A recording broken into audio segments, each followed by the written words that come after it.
meus alunos e alunos, vamos lá ao nosso quadro explicativo da aula do Império Romano. Esse quadro explicativo aí tinha ficado faltando na última aula, a gente aqui termina com a ideia do Império Romano com esse quadro explicativo.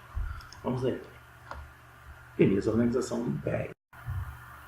Como é que vai acontecer essa organização do Império? A gente deve lembrar algumas situações. Primeiro, que no finalzinho da República, a República já começava a gerar problemas, principalmente problemas sociais.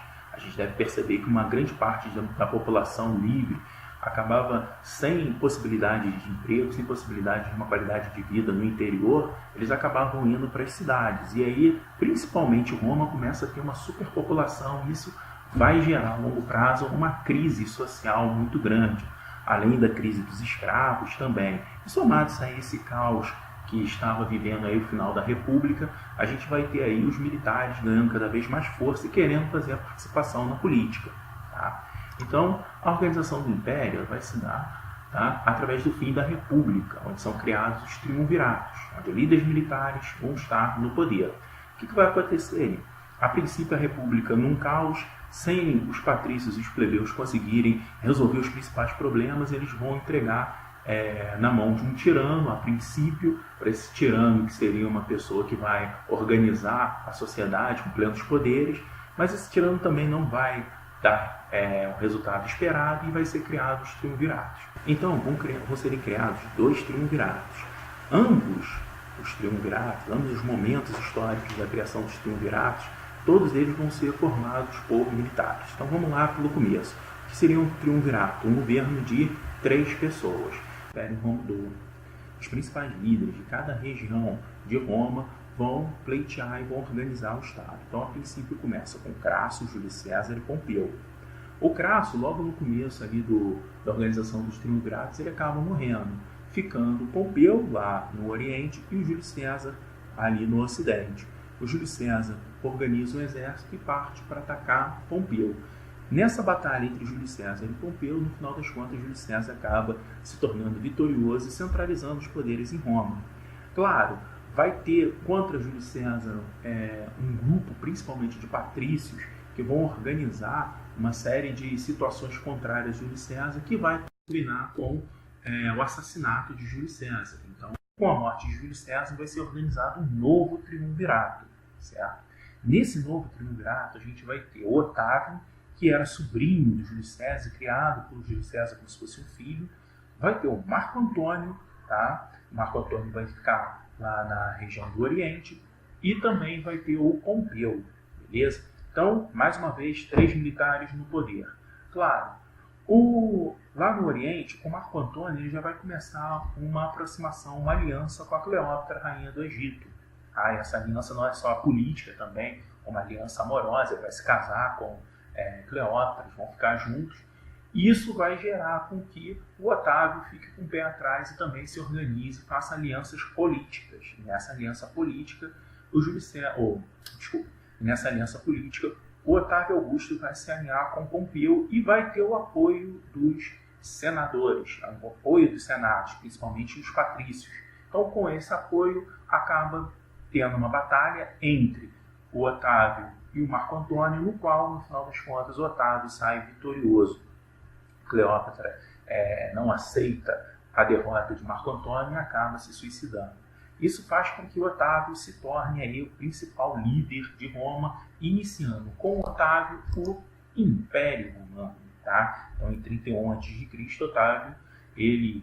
Otávio, quando se torna imperador, vai ter o título de Augusto, que é o imperador supremo, então vai passar a ser chamado de Otávio Augusto, e vai se tornar o imperador romano, sendo o primeiro imperador romano, criando o Império Romano. Beleza? Bom, logo de início, o Otávio Augusto vai decretar a ideia da paz romana. Então, a princípio, ele queria diminuir as guerras e invasões. Essas invasões ainda vão continuar esporadicamente por alguns séculos, mas vai chegar um ponto que vai haver a paz total. Roma não vai mais invadir outros territórios, vai terminar a expansão. Tá? Então, o Otávio Augusto decreta a paz romana, gerando assim o fim do expansionismo romano. É claro que o fim do expansionismo romano vai gerar uma consequência muito negativa a longo prazo, e essa consequência tem a ver com o número de escravos. tem a ver com o aumento do preço dos produtos, porque a gente deve lembrar o seguinte: quanto mais se expandia o Império Romano, mais se tinha escravos, mais tinha áreas de comércio, um comércio extremamente lucrativo, onde se comprava muito barato dessas áreas e vendia para áreas como na Europa, num preço muito mais elevado, fazendo o enriquecimento dos plebeus ficar intenso. E, claro, tudo isso movimentava a economia romana. Isso, a longo prazo, a gente vai ver daqui a pouco, que vai gerar um problema que vai ser o fim do Império Romano. Bom, continua ainda crescendo, tendo crescimento da população urbana, cada vez com mais miséria, com mais fome. Então, Otávio Augusto ele precisava resolver essa situação. O que o Otávio Augusto vai fazer? Ele vai continuar promovendo, vai intensificar a promoção de diversos eventos, principalmente eventos aí de entretenimento, para entreter o povo. Eventos esses que já haviam antes do Otávio Augusto, mas ele vai intensificar, ele vai investir, ele vai fazer com que esses eventos se tornem mais populares. Isso para tentar amenizar aí a situação de fome.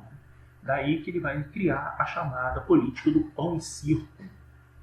Basicamente uma política que visa distribuição de alimentos, no caso ali alguns cereais e tudo mais, trigo principalmente, nas cidades, principalmente em Roma. Isso gerava um certo apaziguamento, né, da população, de ficar um pouco mais tranquilos com o básico, mínimo talvez, dos alimentos, e somado-se a isso as grandes atrações. Essas atrações eram diversas, você tinha atrações de teatro, você tinha atrações de corridas de bigos, e claro, as lutas dos gladiadores. Principalmente no Coliseu, a população da Roma antiga ia para ver as mais brutais batalhas entre gladiadores, entre soldados, às vezes alguns animais, às vezes pessoas até desarmadas. E era uma coisa que entretinha muito a população ia lá, se desligava um pouco dos seus problemas, não fazia tantas rebeliões por conta disso. Essa é uma política aí que a gente sabe que é utilizada até hoje. Por um lado, você dá um mínimo de assistencialismo para a população pobre e, por outro lado, entregar algum entretenimento, alguma coisa que faça eles esquecer um pouco dos seus problemas. Infelizmente, é uma política no Brasil utilizada até hoje em larga escala. Bom, como eu já havia citado, a crise econômica em Roma ela vai começar a partir do século II depois de Cristo, já na era cristã, e essa crise tem tudo a ver com a paz romana, como eu já havia citado. Bom, a diminuição de escravos e trabalhadores gera inflação em Roma. Então, é uma coisa muito básica aí que vai acontecer. A diminuição do número de escravos, você cada vez menos escravos, você vai precisar substituir esses escravos por trabalhadores livres. E claro, o custo da produção vai aumentar e necessariamente o custo dos produtos também vão aumentar. Então você tem um aumento generalizado do preço dos produtos e, claro, isso gera inflação, que é a desvalorização da moeda. As coisas ficam cada vez mais caras e a noção de empobrecimento da população fica mais nítido. Somado-se a isso, havia altos gastos do Estado e a diminuição dos gastos com o exército. Então, o Estado, principalmente ali o imperador romano, continuava gastando absurdos com uma série de situações para manter os padrões de vida altíssimos, com gastos extremamente desnecessários e tudo mais, numa situação de crise iminente, vai acabar gerando ao longo dos séculos, uma diminuição dos gastos com o exército, uma diminuição do número de militares, inclusive. Um reflexo aí dessa crise econômica foi algumas tentativas de você promover uma melhor administração do Estado, uma melhor administração do Império. E nesse sentido, o Império vai ser dividido. Então, no final do século IV, o Império foi dividido em Império Romano do Oriente e Império Romano do Ocidente.